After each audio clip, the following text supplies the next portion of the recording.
Hi friends, welcome back to V3 channel. V3 ఛానల్లో అతి పురాతనమైనటువంటి టెంపుల్ చూపించడమే నా యొక్క ఉద్దేశము. నేను మీ శోభాని. ఈ వీడియోని మొత్తం చూడగలరు. ప్రతిసారి మీకు ఫేమస్ టెంపుల్స్ గురించి చూపించాను. ఎప్పుడూ వినలేదు, మీరు కనలేదు ఇలాంటి టెంపుల్ కూడా ఒకటి ఉంటుందని. 400 సంవత్సరంలో పురాతనమైనటువంటి ఆలయం అండి ఇది. మన పాపపుణ్యాలను రాసి యమధర్మరాజు దగ్గర ఉండేటువంటి చిత్రగుప్తుని ఆలయము. మొత్తం భారతదేశంలోనే 3 ఆలయాలు ఉంటాయండి చిత్రగుప్తునికి. అందులో ఒకటి తెలంగాణలో ఉండడం మన యొక్క అదృష్టము. రెండవది తమిళనాడులోని కాంచీపురంలో ఉందండి. 3వ ఆలయము లక్నోలో ఉందని చెప్తున్నారు. ఈ ఆలయము హైదరాబాద్లోని కందికల్ గేట్ దగ్గర ఉందండి. ఉప్పుగూడ రైల్వే స్టేషన్ నుండి అయితే 800 మీటర్ల దూరంలోనే ఈ ఆలయం మనకు కనిపిస్తుంది. బస్సులో కూడా ఈ ఆలయానికి చేరుకోవచ్చండి. ఉప్పుగూడ బస్ స్టాప్లో దిగితే అక్కడ నుంచి 200-300 అడుగుల దూరంలోనే ఈ ఆలయం మనకు కనబడుతుంది. ఈ ఆలయము 400 సంవత్సరాల పూర్వము నవాబుల కాలంలోనే నిర్మించబడింది. కాయస్థుల వంశీకులు ఈ ఆలయాన్ని నిర్మించారట. కాయస్థుల యొక్క కులదైవము చిత్రగుప్త స్వామి. నవాబులు నిజాం ప్రభుత్వం వాళ్ళు ఈ యొక్క స్థలాన్ని టెంపుల్ కోసమని కేటాయించడం వల్ల కాయస్థుల వంశీకులు చిత్రగుప్త ఆలయాన్ని ఇక్కడ నిర్మించడం జరిగింది. మొదట కేవలం చిత్రగుప్త ఆలయమే ఉండేదండి. తర్వాత సాయిబాబా టెంపుల్, హనుమంతుని టెంపుల్, ఇక్కడ పక్కపక్కనే శివాలయము మరియు లోపల అయ్యప్ప స్వామి ఆలయము, నెక్స్ట్ నాగబంధాలు, ఇలాంటి చిన్న చిన్న ఉప ఆలయాలు చాలా వరకు ఇక్కడ నిర్మించడం జరిగింది. ఇక్కడైతే నేను అయ్యప్ప స్వామి ఆలయం చూశానండి. చాలా బాగా ఉంది. అంటే చాలా పెద్ద అయ్యప్ప స్వామి టెంపుల్ ఈ టెంపుల్ లోపలనే ఉంది. చాలా మంచిగా అనిపించింది. నేను ఫస్ట్ టైం అయ్యప్ప స్వామి టెంపుల్ దర్శించుకోవడం ఇక్కడ. మేము ఈ ఆలయానికి అనుకోకుండా బుధవారం రోజు వెళ్ళాము. మాకు తెలియదు బుధవారం ఇక్కడ స్పెషల్ డే అని. చిత్రగుప్తునికి ఈ వారము చాలా శుభదయము అని చెప్తారు. ఇక్కడ ఉన్న అయ్యగారు ఈ ఆలయం గురించి చాలా బాగా వివరించారు. ఆయన మాటల్లోనే ఈ ఆలయ విశిష్టత గురించి తెలుసుకుందాం. దేవాలయం అప్పటి నిజాం పరిపాలించిన దేవాలయం. చిత్రగుప్తుడు ఎవరు అంటే మనం పుణ్యం పాపం చేసిన స్వామివారు చిత్రగుప్త స్వామి. యమధర్మరాజు దగ్గర అసిస్టెంట్ చిత్రగుప్త స్వామి అనమాట. స్వామివారికి 2 భార్యలు. ఫస్ట్ భార్య వచ్చేసి ఈరావతి, యమధర్మరాజు బిడ్డే. అమ్మకి 4 బిడ్డే, 8 మంది కొడుకులు, 12 మంది సంతానం స్వామివారికి. స్వామివారి వాహనం తాబేలు వెనకాల. స్వామివారి దినం బుధవారం. స్వామివారి సంఖ్య 7 ప్రదక్షిణాలు చేస్తారు. 7 బుధవారాలు కంటిన్యూ అవుతారు. రావుకేతు దోషం ఉన్న, ఆరోగ్య ఇబ్బందులు, సంతానం ఇబ్బందులు, వివాహం ఇబ్బందులు, ఎలాంటి ఇబ్బందులు ఉన్నా, గురుబలం లేకున్నా, కుజదోషం ఉన్నా, ఎలాంటి ఇబ్బందులు ఉన్నా 7 బుధవారాలు అభిషేకాలు చేయిస్తారనమాట.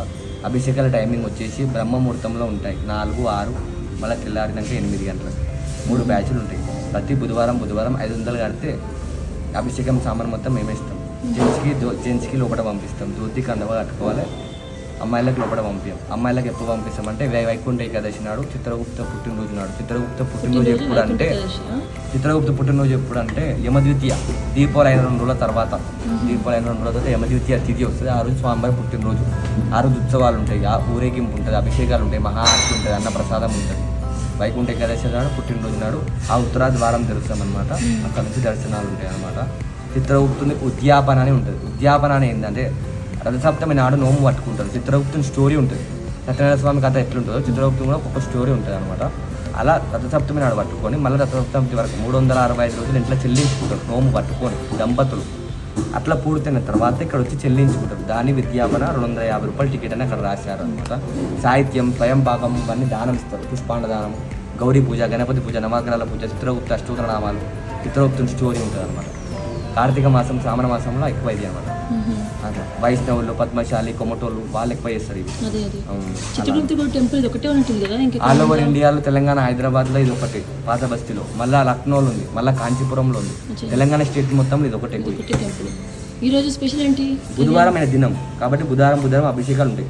వారంలో ఒకసారి కళ్యాణం ఉండదు. అభిషేకం అవి ఒడ్డు బియ్యం పోతారు. అమ్మవార్లకు ఒడ్డు బియ్యం పోస్తారు.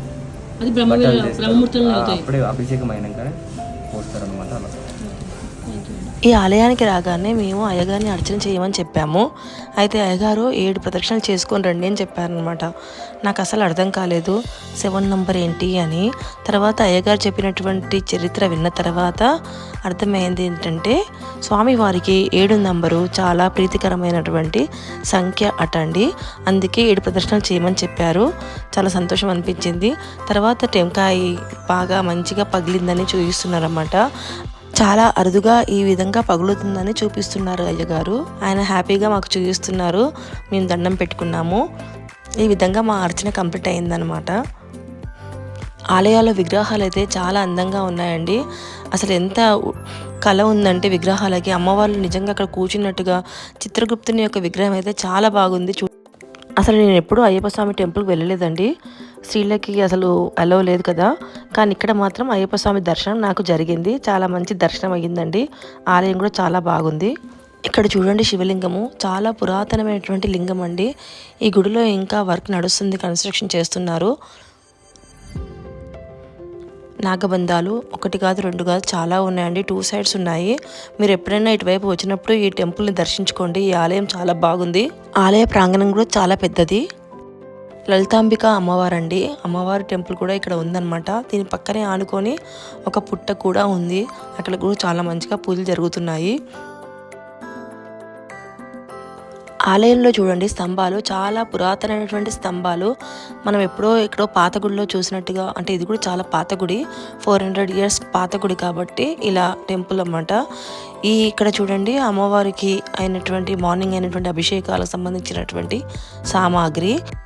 అయ్యగారు చెప్పారు కదండి ఈరోజు బుధవారం కాబట్టి మార్నింగ్ 4:30కి బ్రహ్మముహూర్తంలో అయినటువంటి అభిషేకాలండి. ఒడిబియ్యాలు ఇవి అమ్మవారికి పోస్తారన్నమాట, 2 అమ్మవార్లకి. ఆలయ విగ్రహాలు అయితే చాలా అందంగా ఉన్నాయండి. ఇక్కడ చాలా మంచి పూజలు జరుగుతున్నాయి. ఇంకొకటి శివలింగం అండి. శివాలయం కూడా ఒకటి ఉంది. అంటే ఒకటి బయట ఆవరణలో ఉంది, ఒకటి లోపల టెంపుల్ లోపల కూడా ఇంకొక శివుని ఆలయం కట్టించారన్నమాట. అందులోని శివలింగం ఇది. లోపలికి వెళ్ళి మనం పూజ చేసుకోవచ్చు, అభిషేకం చేసుకోవచ్చు. ఇక్కడికి మేము వెళ్ళి అభిషేకం చేసుకున్నాము. దీపావళి తర్వాత వచ్చే 2వ రోజుని చిత్రగుప్తుని జయంతిలాగా చేసుకుంటారట. ఆ రోజు చాలా పెద్ద ఎత్తున సంబరాలు జరుపుకుంటారు. ఆ రోజు చాలా స్పెషల్ పూజలు జరుగుతాయని చెప్పారు. ఈ ఆలయము మార్నింగ్ 6 o'clock నుంచి మధ్యాహ్నం 12 గంటల వరకు, ఈవినింగ్ అయితే 5 to 8 వరకు ఈ ఆలయం తెరిచి ఉంటుందండి.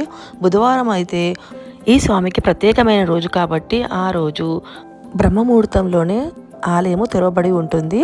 ఆ రోజు స్పెషల్ అభిషేకాలు జరుగుతాయి 3 సార్లు అని చెప్పారు. మేము బయటికి వెళ్ళిన తర్వాత రోడ్డు పై నుండి చూడండి మాకు బ్రిడ్జ్ పై నుంచి హనుమంతుని యొక్క విగ్రహం కనబడుతుంది. టెంపుల్ కూడా మనకు కనబడుతూ ఉంటుందండి. అక్కడ ఎవరిని అడిగినా చెప్తారు మనకు. ఈ వీడియో మీకు నచ్చినట్లయితే ప్లీజ్ సబ్స్క్రైబ్ చేసుకోండి, లైక్స్ చేయండి, కామెంట్స్ పెట్టండి. కొత్త వారికి ఈ వీడియోని షేర్ చేయండి. Thanks for watching my video.